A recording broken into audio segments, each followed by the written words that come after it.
읽은 본문의 말씀으로 계속해서 주 안에서 마땅하니라 라는 제목으로 함께 잠시 말씀의 은혜를 나누고자 합니다.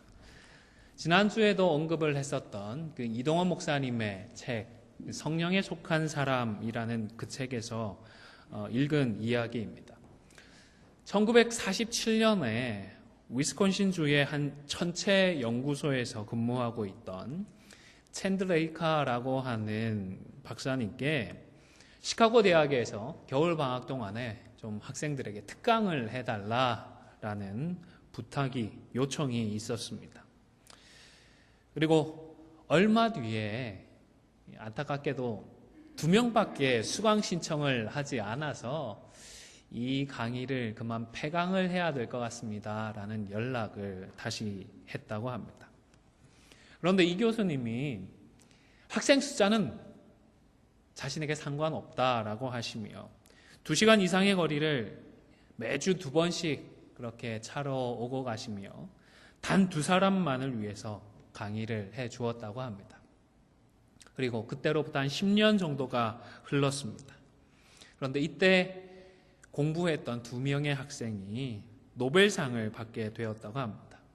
그리고 수상석상에서 우리에게 결정적인 이 학문적인 계기를 마련해 주신 분이 이 챈드레이카 박사님이라며 감사의 인사말을 전했다고 합니다.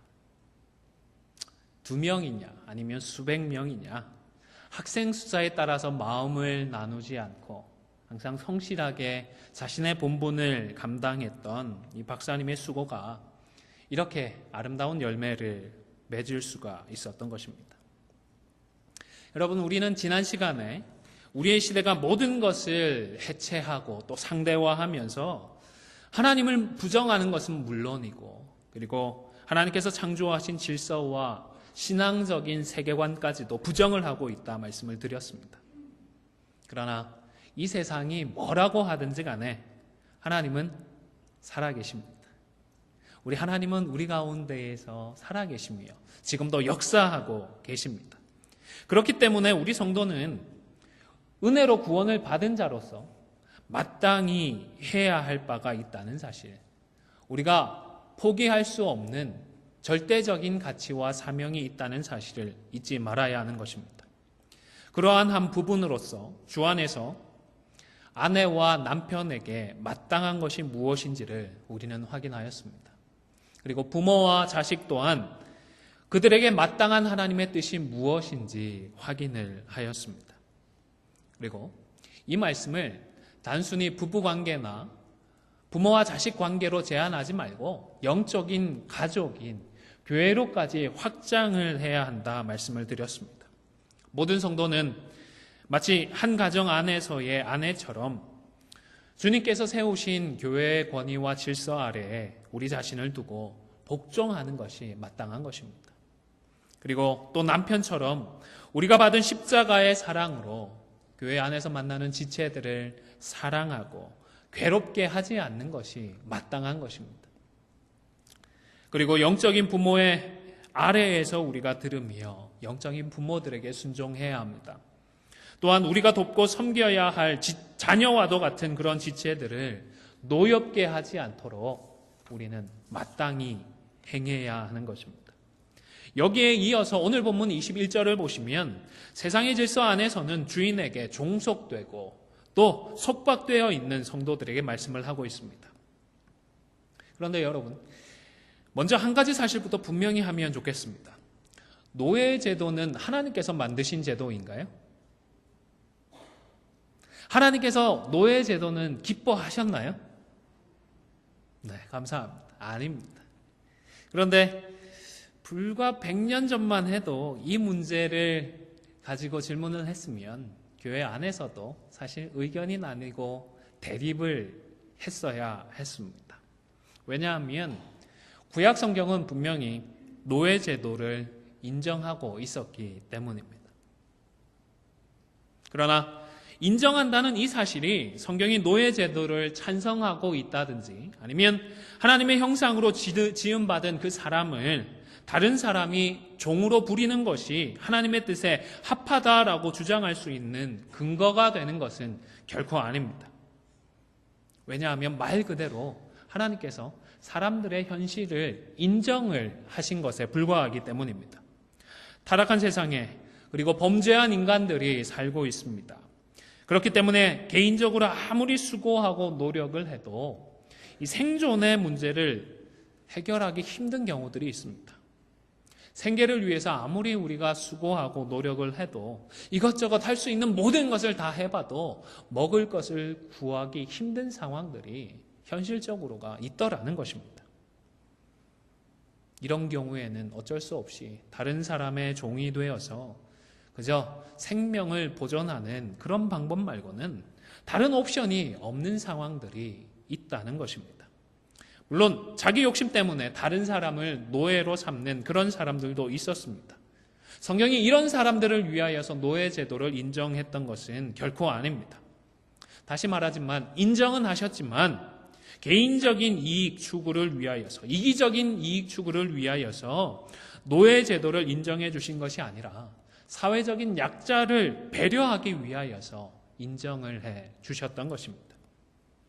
오늘날에도 이런 현실적인 부분들을 인정하고 국가적인 차원에서 제도적으로 최소한의 것들을 보장해 주고자 노력하는 것처럼 성경도 현실은 인정을 하면서 이런 인정이 초래할 수 있는 부작용은 최소화하고자 했던 것입니다. 그래서 노예 제도를 인정하는 듯한 표현들이 성경에 있기는 하지만 기본적으로 종이 된다 하더라도 영원히 종이 되는 것이 아니라 어느 정도 기간이 지나고 나면 풀려날 수 있도록 그 기간을 명시해 놓았던 것입니다. 물론 예외적으로 종신노예가 있기는 했지만 예외적입니다. 무엇보다 신약시대의 교회 안에서는 이런 불평등의 구조를 전적으로 적극적으로 배격을 합니다. 생명의 성령의 법 아래 사는 성도들은 아무리 자기가 세상에서는 상전이다 하더라도 교회에서까지 상전 노릇을 할 수 있는 것은 결코 아닙니다. 세상에서는 종이라고 하더라도 교회에서까지 자신의 의사와 상관없이 수동적으로 신앙생활을 해야 하는 것도 아닙니다. 주인이든 종이든 간에 주 안에서 십자가를 통하여서는 새로이 다 함께 형제와 자매라고 하는 새로운 관계를 맺어나가게 되었던 것입니다. 잘 아시듯이 조선시대에는 천민들이 있었습니다. 그렇죠? 아무리 똑똑하고 아무리 능력이 뛰어나다 하더라도 천민들은 지도자가 될 수가 없었습니다. 그런데 한국의 한 교회에서는 그런 시대적인 상황에도 불구하고 백정 출신의 첫 번째 장로님이 세워졌습니다. 그래서 세상이 어떻게 했을까요? 그 교회를 그 교회 이름으로 부르는 것이 아니라 백정교회라고 불렀습니다. 비웃고 또 손가락질을 했던 것입니다.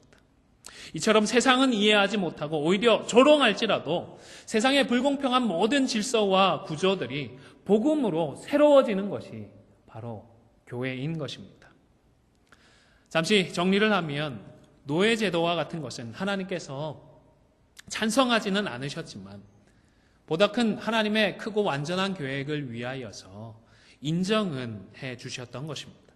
그리고 오용되고 남용되는 것을 어떻게든 막기 위하여서 분명하게 율법을 통하여 한계를 정해 놓으셨던 것입니다. 그리고 무엇보다 십자가의 복음을 통하여서 원래 계획하고 의도하셨던 참다운 관계들을 이제는 그리스도 안에 누리며 교회로서 회복해 가기를 원하시는 것입니다. 이 사실을 기억하고 염두에 두고 오늘 본문으로 다시 돌아가겠습니다. 바울은 당시에 종의 신분으로 살아가고 있는 성도들에게 어떻게 하라고 했죠? 상전들에게 어떻게 하라고요? 순종하라고 했습니다. 적극적으로 그 질서를 배격하고 새롭게 하려고 노력하라는 것이 아니라 마치 자녀가 부모에게 순종하듯이 상전에게도 순종하라고 권면을 했던 것입니다. 사실 보통은 자기가 수고하고 애를 쓰고 노력을 하면 그 열매와 결과들은 자기가 누리게 됩니다. 자기가 취하게 됩니다. 그러나 노예들은, 종들은 자기가 아무리 열심히 노력하고 수고해서 아름다운 열매를 많이 맺는다 하더라도 그 모든 것을 누가 가져가죠? 주인이 가져갑니다. 상전들이 취하게 됩니다. 그러다 보니 말 그대로 눈가림만 하면서 살게 됩니다. 주인이 볼 때만 하는 척하게 되어집니다. 주인이 인정해 줄 만한 것들, 칭찬할 만한 것들만을 골라서 하게 됩니다. 조금이나마 그래도 내게 좀 유익이 되는 것들을 선택하려고 합니다. 귀찮거나 위험한 일은 별로 하기 싫어합니다. 그러나 성도들은 주님을 두려워하며 성실한 마음으로 상전을 섬겨야 한다 말씀을 합니다. 왜냐하면 이것 역시도 주 안에서 마땅한 일이기 때문입니다. 여기서 성실이라고 하는 것은 원어적으로는 하나라는 그런 의미입니다. 그러니까 성실한 마음으로 섬기라는 그 말씀은 마음을 하나님 섬길 때의 마음과 그리고 육신의 상전을 섬길 때의 마음으로 둘로 쪼개어서 이럴 때에는 이런 마음으로 하고 저럴 때는 저런 마음으로 하는 그런 태도를 취하는 것이 아니라 항상 똑같은 마음으로 우리가 주님을 대할 때에 그런 마음으로 상전을 대하라는 말씀인 것입니다. 주님을 섬길 때의 마음으로 비록 상전을 섬기는 것이 내게 그다지 유익은 없지만 그럼에도 불구하고 죽게 하듯 상전을 섬기라는 말씀인 것입니다. 열심히 성실하게 일하면 일할수록 나만 손해이지만 그래도 성실한 하나의 마음을 품고 죽게 하듯 하라는 것입니다. 사실 여기서 섬긴다라는 말은 원어적으로는 종이 된다라는 그런 의미입니다. 주인이 원하는 것을 하게 된다는 의미입니다. 이 땅에서 비록 종으로 육신의 상전을 섬기면서 제대로 인정받지도 못하고 대접도 받지 못합니다. 아무리 열심히 노력을 해도 나에게 주어진 기업이 없기 때문에 기업이 없는 종의 신분이라서 그 어떤 열매도 취할 수 없지만 주님을 섬기듯 그렇게 성실하게 살아가면 우리의 주님이 주시는 우리의 믿음을 보시고 믿음의 열매로 주시는 그 귀한 기업의 상인 영생을 누리는 것입니다. 그리고 물론 바울은 종으로 살아가는 성도들에게만 교훈을 하고 있는 것은 아닙니다. 4장 1절에 보시면 상전들에게도 똑같이 교훈을 합니다. 상전들아 의와 공평을 종들에게 베풀지니 너희에게도 하늘에 상전이 계심을 알지어다. 이 땅에서 상전으로 살아가는 분들에게는 자신의 종들에게 의와 공평을 베풀라고 말씀을 하시는 것입니다. 교만하지 말고 하늘에 상전이 계시는 그 사실을 잊지 말라고 교훈하는 것입니다. 결국 종이든 간에 상전이든 간에 모든 성전은 하늘에 계시는 우리의 상전이 바로 하나님이 계시다라는 사실을 잊지 말아야 하는 것입니다. 자, 그렇다면 오늘을 살아가는 우리는 이 본문의 말씀을 어떻게 이해하고 적용해야 할까요? 우리의 시대에는 더 이상 주인과 종이라고 하는 관계가 없습니다. 다시 말해서 누군가는 사람을 소유하고 누군가는 또 누군가에게 소유되어지는 그런 인간관계는 존재하지 않는 지금의 세상에서 오늘 말씀이 과연 어떤 의미가 있을까요? 첫 번째로는 성도에게는 각자의 자리에 적합한 책임과 의무가 있다라는 사실을 교훈합니다. 지난주에 나눈 말씀처럼 아내에게는 아내로서의 마땅한 바가 있고 남편에게는 남편으로서의 마땅한 바가 있는 것입니다. 마찬가지로 종에게는 종으로서의 마땅한 바가 있고 상전에게는 상전으로서의 마땅히 해야 할 바가 있는 것입니다. 우리 모든 성도에게는 우리가 주 안에서 마땅히 해야 할 바가 있는 것입니다. 목사는 목사로서, 장로는 장로로서, 권사는 권사로서 우리가 마땅히 해야 할 바가 있는 것입니다. 그런데 바울은 오늘 본문에서 마땅히 요구할 수 있는 그런 권리에 대해서는 전혀 언급을 하지 않고 있습니다. 아내에게 아내로서 주장할 수 있는 권리를 언급하지도 않았고 남편에게 남편으로서 주장할 수 있는 남편의 권리에 대해서도 권면하지 않았습니다. 부모에게도 자녀에게도 마찬가지입니다. 상전에게도 상전이 누릴 수 있는 권리에 대해서 교훈한 것은 전혀 없습니다. 물론 권리도 당연히 있습니다. 고린도전서 9장에서 보면 바울은 사도인 자신도 먹고 마실 권리가 있다라고 이야기를 했고, 일하지 않고 사역만 할 권리가 자신에게도 있다, 자신의 권리를 분명히 언급한 바 있습니다. 뿐만 아니라 데살로니가전서 2장 7절에서 그리스도의 사도로서 마땅히 권위를 주장할 수 있으나 라고까지 말한 바가 있습니다. 우리 모두에게 우리가 주장할 수 있는 권리가, 하나님께서 인정하시는 권리가 분명히 있습니다. 그런데 오늘 골로새 교회의 성도들을 향해서는 마땅히 행사할 수 있는 개인의 권리에 대해서는 전혀 언급을 하지 않고 마땅히 해야 할 책임과 의무만을 강조하고 있는 것입니다.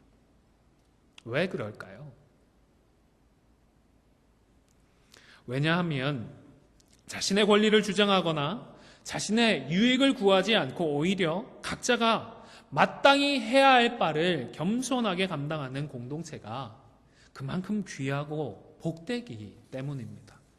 전에도 말씀을 드렸던 것 같은데, 교회 안에서 내가 아무리 나를 챙겨봤자 몇 사람이 나를 챙겨주죠? 나밖에 없습니다. 한 사람밖에 나를 챙겨주지 않습니다. 그런데 우리 모두가 우리가 감당해야 할 그 마땅한 바를 행하며 서로를 섬기고 서로를 사랑하기 시작하면 그 교회의 모습은 어떻게 되나요? 나를 뺀 다른 모두가 나를 섬겨주고 나를 사랑해주고 나를 기도해주는 이상적인 구조가 실현이 되는 것입니다.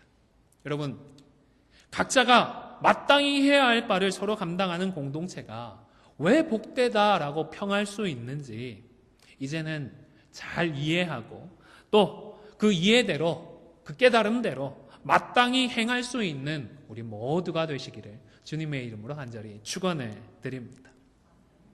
두 번째로 바울은 마땅히 해야 할 바와 관련해서 마음을 다해서 해야 한다라고 권면을 합니다. 22절을 보시면 22절에서도 성실한 마음으로 하라고 했고 23절에서도 마음을 다하여 하라고 했습니다. 여러분, 그렇습니다. 우리가 주 안에서 마땅한 것을 행할 때에는 우리의 마음을 다해서 그 일을 해야 하는 것입니다.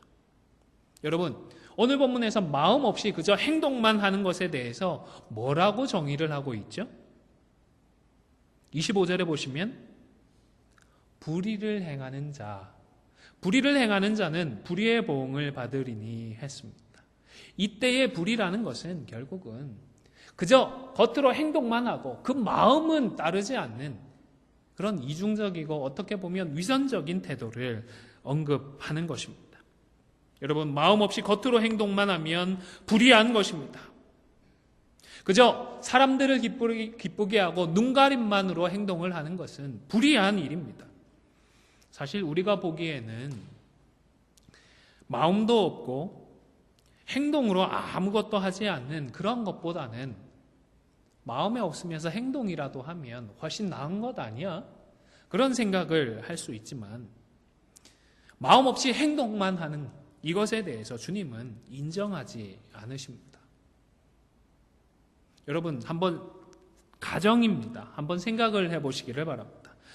우리 예수님께서 십자가에서 우리를 위해서 죽어주셨습니다. 그런데 십자가에서 십자가를 지시면서 우리를 위한 하나님의 그 사랑과 공의를 이루고자 하시는 진실된 그 마음 없이 그저 십자가에서 죽어주시는 행동만 있었다면 하나님 그것을 보시며 어떤 생각을 하셨을까요? 아마 하나님 보시기에는 구약시대에 동물들을 통해서 하나님께 드렸던 희생제사와 크게 차이는 나지 않았을 것 같습니다.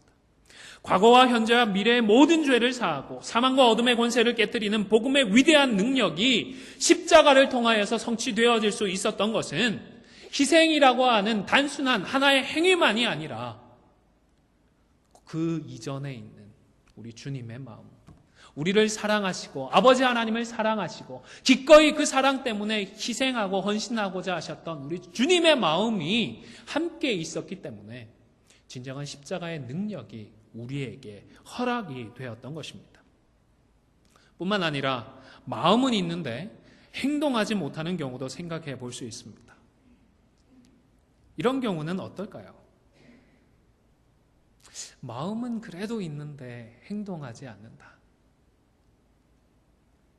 성경은 이런 경우를 향하여서 죽은 것이다 라고 정의를 합니다. 잘 아시는 야고보서 2장 17절에 보면 이와 같이 행함이 없는 믿음은 그 자체가 어떻다고요? 죽은 것이다 했습니다. 믿음이 있다고 하면서 헐벗고 굶주리고 있는 형제를 향하여서 그저 말로만 따뜻하게 지내라, 잘 먹고 지내라, 그렇게 말만 건네고 음식을 나누지 않고 옷을 나누지 않는 그런 사람들의 믿음은 죽은 것이다 라고 정의를 하고 있는 것입니다. 죽은 것과 같아서 아무 유익이 없다는 것입니다. 조금 전과 같은 마찬가지의 가정을 한번 해 보시기 바랍니다. 예수님께서 희생하고 싶은 마음은 있는데요, 갈등하고 고민하는 가운데에 십자가의 잔을 옮기셨다면 어떻게 되었을까요? 우리가 잘 알듯이 우리 주님은 겟세마네 동산에서 밤새도록 땀이 핏방울이 되듯이 간절하게 이 잔을 좀 물리쳐 주십시오, 돌려주십시오 간절히 기도했는데요, 하나님께서 그 기도를 들어주셔서 그래 돌려주마 하시고 십자가를 골고다의 길을 가지 않도록 하셨더라면 어떻게 되었을까요? 마음은 있는데 행동하지 않았더라면 어떻게 되었을까요? 상상하기도 싫은 그런 끔찍한 일이 우리에게 일어났을 것입니다. 여러분, 하나님이 기뻐하시는 일은요, 마음이 있고 그 마음에 따라서 행동이 따라가는 것인 줄로 꼭 명심하실 수 있기를 바랍니다. 마지막으로 하나님은 이 구절을 통하여서 하나님을 예배하는 우리의 마음을 돌아보기를 원하시는 것 같습니다. 구원받은 우리가 하나님을 예배하는 것 선택인가요? 우리의 하나에 주어진 옵션인가요? 네, 필수이고 우리가 마땅히 해야 할 일입니다. 그런데 매주일 하나님을 예배하는 자리에 어떤 마음으로 나오고 계십니까? 어떤 마음으로 이 예배에 참석하고 계십니까?